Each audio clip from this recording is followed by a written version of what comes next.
A Chicago woman is battling to keep the home that she has owned for 40 years. Leslie Towns is a victim of alleged mortgage fraud, and she could lose her home despite the fact that she says she has never missed a mortgage payment. ABC 7's Paul Meinke has more on this home scam.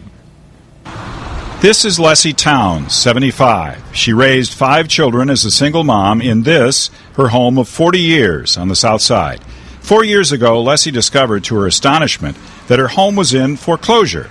She says she was current with her payments, though her lender had changed hands. Then came a cold call visit from a lender who knew about the pending foreclosure. I said, well, I don't want to sell my house. I don't want to lose my house. I just want somebody to save my house.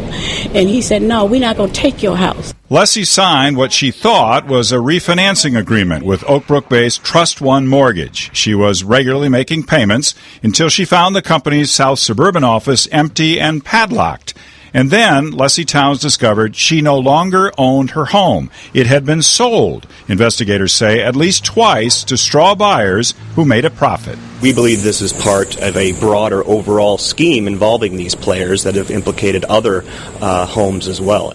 Brent Adams heads the Mortgage Fraud Task Force in the State Department of Finance and Professional Regulation. Last month, it revoked the licenses of Trust One Mortgage and its owner, Paul Shelton, saying the alleged fraud scheme involved Leslie Towns and at least 13 other homeowners. Ms. Towns was back in court today in the fight to keep her home. Are you angry? No, I'm not angry. I'm just disgusted. I'm just tired. I'm tired of fraud. I'm tired of people using people.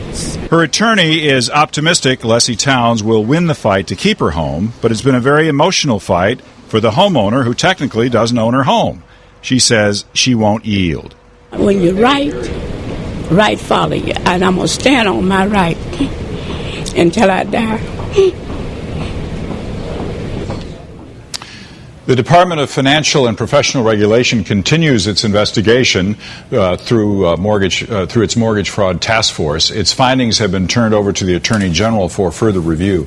We were not able to reach Trust One Mortgage's Paul Shelton for comment. His firm is appealing its license revocation. And Leslie Towns' effort to stay in her home is set for a court ruling July 14th. So we'll see. All right, Paul. Thanks. Paul, thanks very much.